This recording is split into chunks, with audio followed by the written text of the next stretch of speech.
Muriel Robin victime d'usurpation d'identité. Elle est hors d'elle et le fait savoir. Muriel Robin vient d'être victime d'usurpation d'identité. Hors d'elle, l'actrice et humoriste a partagé un message en story sur son compte Instagram ce mardi 15 avril, afin d'en informer ses abonnés.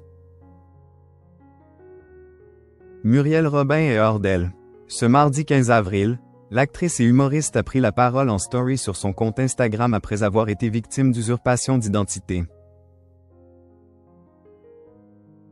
Dans un premier temps, elle a déclaré « Je viens d'apprendre avec stupeur que la société SLIMPAL diffuse actuellement sur Internet une publicité totalement frauduleuse, dans laquelle on utilise mon image et ma voix générée par intelligence artificielle, pour vanter un soi-disant produit miracle pour maigrir. » Puis, la candidate de la saison 5 de LOL, Kiri, sort, a fait une mise au point à ses abonnés. Je tiens à vous le dire très clairement. Je n'ai jamais tourné ce film, je n'ai jamais donné mon accord. Je ne soutiens en aucun cas ce produit ni cette société, a-t-elle affirmé.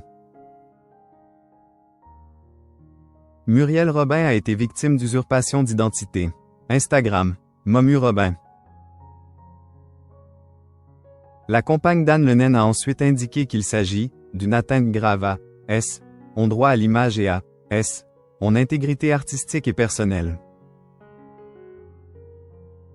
Décidée à ne pas se laisser faire, Muriel Robin a fait savoir à ses abonnés qu'elle allait engager des poursuites judiciaires contre les responsables de cette manipulation. Puis, l'actrice leur a demandé « Merci de ne pas relayer cette fausse vidéo. Et merci à celles et ceux qui m'ont alerté.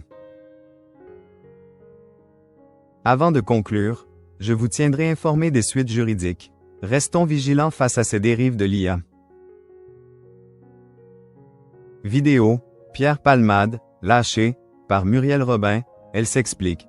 J'ai entendu et vu des choses inacceptables. Invité de l'émission C'est à vous, diffusée sur France 5 le vendredi 22 novembre dernier, avec sa femme Anne Lenaine pour parler du gala Nos voix pour toutes contre les violences faites aux femmes, Muriel Robin était revenue sur son ancienne amitié avec Pierre Palmade.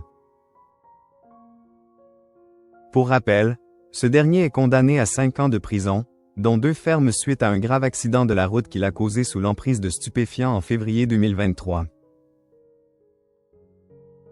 Sur le plateau, Anne-Élisabeth Lemoine avait rappelé à l'actrice que lors de son dernier passage dans le programme, elle avait affirmé ne plus pouvoir considérer l'humoriste comme son ami. Des propos qui avaient vivement fait réagir. Certains lui avaient même reproché de « lâcher un ami ». Face à ces accusations, la comédienne avait décidé de se défendre. Ce n'est pas parce que Pierre Palmade a causé un accident que j'ai mis fin à notre amitié. Parce qu'on ne lâche pas un ami, bien évidemment, et Pierre je ne l'ai jamais lâché. Pendant 30 ans j'ai été à ses côtés. Je lui ai dit, tu peux me faire ce que tu veux, je serai toujours là. Je t'aimerai toujours. Je voulais lui donner cet amour un peu absolu. Pourquoi? Je ne sais pas. Peut-être c'était celui que j'avais envie qu'on me donne, avait-elle d'abord confié. Avant de déclarer que, dans le contexte de l'accident, elle avait entendu et vu des choses inacceptables, qui justifient, sa position aujourd'hui. Je ne suis pas une lâcheuse. Je ne dirais pas que ça clignote sur moi, mais on sent bien que je suis assez carré et que je ne vais pas partir. Je serai plutôt la dernière. Si je lâche, c'est que j'ai des raisons de lâcher, c'est tout, avait-elle expliqué.